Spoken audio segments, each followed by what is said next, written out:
वालेकुम। मैं अपने channel study with doctor Kashif में आपको खुशामदीद कहता हूँ। हमने एक सीरीज़ स्टार्ट की है स्टैटिस्टिकल एनालिसिस और उसका एक टॉपिक आज हम डिस्कस करेंगे जो कि है इनोवा, जिसे हम एनालिसिस ऑफ वेरिएंस भी कहते हैं। सबसे पहले हम ये जानने की कोशिश करेंगे कि इनोवा हम कहते किसको हैं। इनोवा स्टैटिस्टिकल एक मेथड है जिसमें हम दो से ज़्यादा ग्रुप्स के मीन को कंपेयर करते हैं ताकि उनके दरमियान जान सकें कि किसी किस्म का कोई डिफरेंस मौजूद है या नहीं। अब हम डिस्कस करते हैं कि इनोवा को हमें यूज़ करने के बाद कौन से बेनिफिट्स हासिल हो सकते हैं। फर्स्ट ये कि इनोवा का सबसे बड़ा बेनिफिट ये होता है कि जब हम मल्टीपल ग्रुप्स को मीन्स को आपस में कंपेयर करते हैं तो हमें बेहतरीन रिजल्ट्स हासिल हो सकते हैं और उसका बेहतरीन तरीका हमारे पास इनोवा है। इसके अलावा टाइप 1 एरर जो कि स्टैटिस्टिक्स में बहुत दफ़ा कॉमन होता है, उसके चांसेस को रिड्यूस करने में भी हमें इनोवा मदद करता है। इसलिए स्टैटिस्टिशियन के लिए जब मल्टीपल ग्रुप्स को आपस में कंपेयर करना हो तो बेस्ट चॉइस इनोवा होती है। लेकिन इसकी कुछ लिमिटेशंस भी हैं। हम टी टेस्ट की तरह यहाँ पे सैंपल्स के साइज़ को बहुत कम नहीं रख सकते। जैसे कि टी टेस्ट में सैंपल साइज़ 30 या 30 से कम होता है, तो हम क्या करते हैं कि जब इनोवा को अप्लाई करते हैं तो इसके लिए हमारे पास सैंपल साइज़ का लार्ज होना बेहतर है।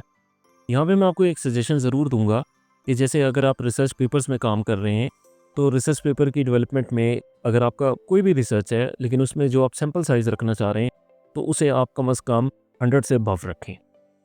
एक चीज़ और भी है कि फॉर एग्ज़ाम्पल अगर हम 3 ग्रुप्स के मीन्स को कंपेयर कर रहे हैं तो हमें ये चीज़ ज़रूर देखनी है कि जो डेटा हम यूज़ कर रहे हैं इनोवा के लिए वो नॉर्मल डिस्ट्रीब्यूशन को फॉलो कर रहा हो। इसे गॉसियन कर्व भी कहा जाता है। ये एक्चुअली एक बेल शेप कर्व है और इस बेल शेप कर्व के अंदर जो वैल्यूज़ हैं उनका डेटा हमें दिखाना होगा।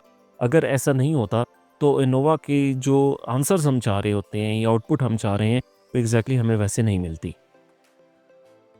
इनोवा के कुछ बेनिफिट्स की तरफ हम फर्दर डिस्कस करते हैं, जैसे कि इनोवा की एप्लीकेशंस में फार्मास्यूटिकल इंडस्ट्रीज शामिल हैं।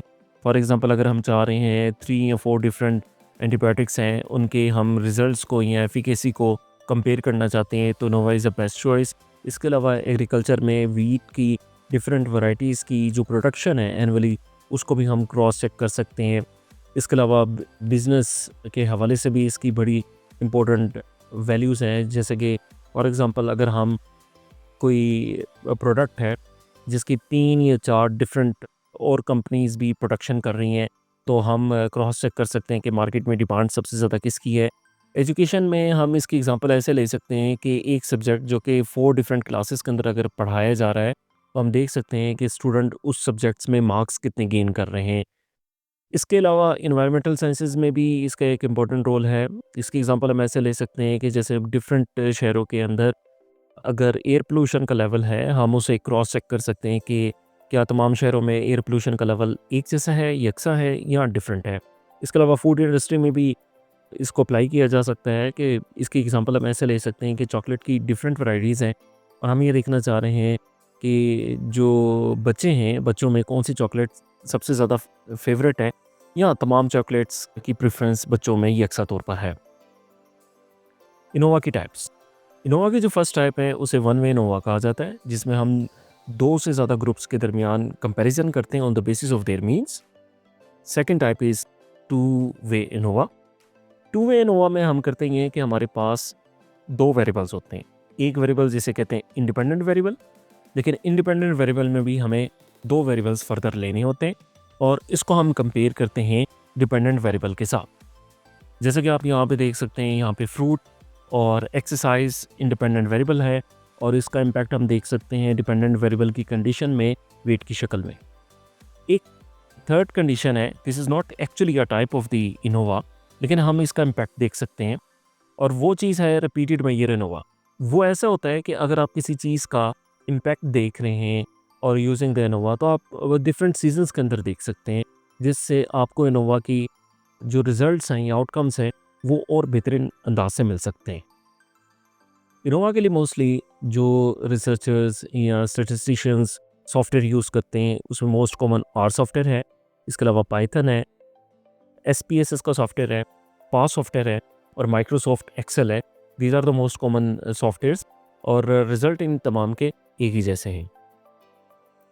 वन वे इनोवा की अगर हम एक एग्जांपल ले लेते हैं, फॉर एग्जांपल हम 3 एंटीबायोटिक्स के रिजल्ट्स को आपस में क्रॉस चेक करना चाहते हैं कि क्या इनके रिजल्ट एक जैसे हैं या डिफरेंट हैं।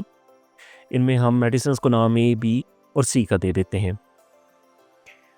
इनिशियली हमें जब भी कोई रिसर्च करनी होती है तो ये आपके जहन में होना चाहिए कि जो भी हाइपोथेटिकल टेस्ट आप अप्लाई करेंगे, सबसे पहले आपको हाइपोथेसिस ड्रॉ करने होते हैं। एक जिसे हम कहते हैं नल हाइपोथेसिस, जिसमें हम ये ज़ूम करते हैं कि तीनों एंटीबायोटिक्स का जो मीन है वो इक्वल है, या अल्टरनेटिव हाइपोथेसिस, जिसका मतलब ये होता है कि एक एंटीबायोटिक का मीन जो है वो डिफरेंट हो सकता है। और अगर बाद में जब हम इनोवा अप्लाई करें और हमें अल्टरनेटिव हाइपोथेसिस का आंसर मिले तो इसका मतलब होता है कि आंसर हमारा सिग्निफिकेंट होता है। अब इसके स्टेप्स क्या हैं? इसके स्टेप्स हैं कि सबसे पहले हमें मीन और वेरिएंस को कैलकुलेट करना है, देन इनोवा के टेस्ट को अप्लाई करेंगे, उसके बाद हम पी वैल्यू और जो एफ हमारे पास वैल्यू आएगी उसे हम कैलकुलेट करेंगे।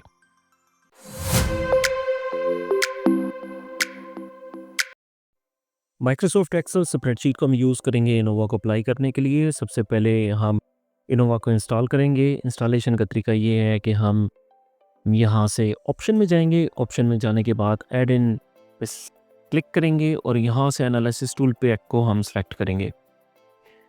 यहाँ से ओके करने के साथ ही इसकी इंस्टॉलेशन हो जाती है। अब यहाँ से हम जाएंगे डेटा, ताकि हम इसको यूज़ कर सकें। डेटा से डेटा एनालिसिस में, और यहाँ पे आप देखें जो पहला है हमारे पास सिंगल फैक्टर है, इसको क्लिक करेंगे तो इनोवा का हमारे पास डेटा एंट्री बॉक्स आ जाएगा। यहाँ पे हमारे पास कॉलम और रोज़ दोनों मौजूद हैं। कॉलम की सिलेक्शन आप इस तरीके से कर सकते हैं, रो की सिलेक्शन आप इस तरीके से कर सकेंगे अगर जब रो का डेटा आपने सेलेक्ट करना होगा। क्योंकि हमारा डेटा जो है वो 3 कॉलम्स के अंदर दिया गया है, तो इसलिए हम कॉलम की सिलेक्शन करेंगे और टॉप से जो लेबल है वहाँ से सिलेक्शन करेंगे और लेबल की सिलेक्शन इनोवा के बॉक्स में भी कर देंगे। अब रिज़ल्ट को हमने हासिल करना है, तो रिज़ल्ट को हासिल करने के लिए हम G3 के ऊपर क्लिक करेंगे और जैसे हम G3 पे क्लिक करेंगे तो इसके साथ ही हमारा रिज़ल्ट डिस्प्ले हो जाएगा। रिज़ल्ट की अभी हमें इंटरप्रिटेशन करनी है और रिज़ल्ट के इंटरप्रिटेशन में सबसे पहले हम ऐसा करते हैं कि जो प्रोबेबिलिटी वैल्यू है उसको 2 डिजिट तक रिस्ट्रिक्ट कर लेते हैं। सबसे पहले हम डिस्कस करते हैं समरी टेबल को। समरी टेबल में अगर आप देखें तो टोटल हमारे पास 10 काउंट्स दिए हुए हैं और ये जो 10 काउंट्स हैं ये टोटल नंबर ऑफ हमारे सैंपल्स को भी रिप्रेजेंट कर रहे हैं। इसके बाद अगर हम सम की बात करते हैं तो ये सम जो है, अगर आप टेबल में देखें जो मेडिसिन 1 2 3 का टेबल है, तो ये उसका टोटल सम दिखाया गया है। और उसके बाद एवरेजेस हैं और एवरेजेस निकालने का तरीका ये है कि 428 डिवाइडेड बाय 10, तो आपके पास एवरेज फर्स्ट की आएगी और इसी तरीके से बाकियों के आप एवरेजेस निकाल सकते हैं। अगर हम बात करते हैं वेरिएंस की, तो वेरिएंस का जो सिंपल सा फार्मूला है हमारे पास, वो फार्मूला हमारे पास measurement of the spread between the number in the data set, और इसके लिए आप हमारे टी टेस्ट वाले वीडियो ज़रूर देखें। अब हम इनोवा के टेबल को डिस्कस करते हैं। इसमें 3 रोज़ हैं। फर्स्ट रो हमें बताती है बिटवीन द ग्रुप्स, क्योंकि हमारे 3 ग्रुप्स हैं ट्रीटमेंट के, और सेकंड जो रो है वो है with in the groups. With in the groups जो है हमारे पास वो टोटल नंबर ऑफ सैंपल्स हैं इन 3 ग्रुप्स के अंदर, और इन दोनों का जो सम है ये रिप्रेजेंट हो रहा है थर्ड रो के अंदर, और ये है टोटल। अच्छा, अब अगर हम इन डेप्थ डिस्कस करते हैं फर्दर कि ये जो बाकी जो कॉलम्स हैं इनोवा के, इनकी हम फर्दर इंटरप्रिटेशन करते हैं। फर्स्ट जो हमारे पास है जिसे हम कहते हैं SS, ये असल में सम ऑफ द स्क्वायर है बिटवीन और विद इन द ग्रुप। और इसके बाद अगर हम नेक्स्ट रो की तरफ जाते हैं तो नेक्स्ट रो जो है हमारे पास वो है degree of freedom. Degree of freedom का कॉन्सेप्ट ये है कि ये degree of freedom between the groups, अगर हम बात करते हैं तो 3 ग्रुप्स हैं, तो उसका तरीक़ाकार ये है कि बिटवीन द ग्रुप्स -1, तो ये आंसर 2 होगा, या दूसरे लफ्ज़ों में हम कह सकते हैं कि विद इन द ग्रुप हमारे पास 30 है टोटल सैंपल, उसमें से हमने 3 को माइनस किया तो 27। अब MS की बात करते हैं। ये जो MS है इसे हम कहते हैं मीन स्क्वायर, जिसका फार्मूला है SS डिवाइडेड बाय DF। तो टू मच सिंपल है, आप इसको सिंपल कैलकुलेटर के थ्रू क्रॉस चेक भी कर सकते हैं। नेक्स्ट अगर हम कॉलम की तरफ जाते हैं तो नेक्स्ट कॉलम में हमारे पास F स्टैटिस्टिक की वैल्यू दी गई है, जो कि कैलकुलेट होती है एक फार्मूले के ज़रिए, जो आप लेफ्ट पे देख सकते हैं कि MS between the group divided by MS with in the group. इसके बाद अगर हम नेक्स्ट कॉलम की तरफ जाते हैं तो नेक्स्ट कॉलम हमारे पास है F क्रिटिकल वैल्यू। ये क्रिटिकल वैल्यू जो है हम कैलकुलेट करते हैं इनोवा के टेबल के ज़रिए। इसके बाद जो सबसे इम्पोर्टेंट चीज़ हमारे पास रहती है वो है हमारे पास P वैल्यू। और P वैल्यू के बारे में जानने से पहले F स्टैटिस्टिक की वैल्यू अगर आप देखें वो ज़्यादा है F क्रिटिकल की निस्बत। ये ज़ाहिर कर रही है कि रिज़ल्ट जो है वो स्टैटिस्टिकली सिग्निफिकेंट है। और यहाँ पर अगर आप P की वैल्यू देखें वो भी हमें 0.00 नज़र आ रही है, जो कि सिग्निफिकेंट वैल्यू है। और सबसे लास्ट में जो इम्पोर्टेंट पॉइंट है कि अगर आंसर हमारा 0.05 से कम होगा तो इसका मतलब होगा कि आंसर सिग्निफिकेंट है, अदरवाइज नॉन सिग्निफिकेंट होगा। Thank you so much.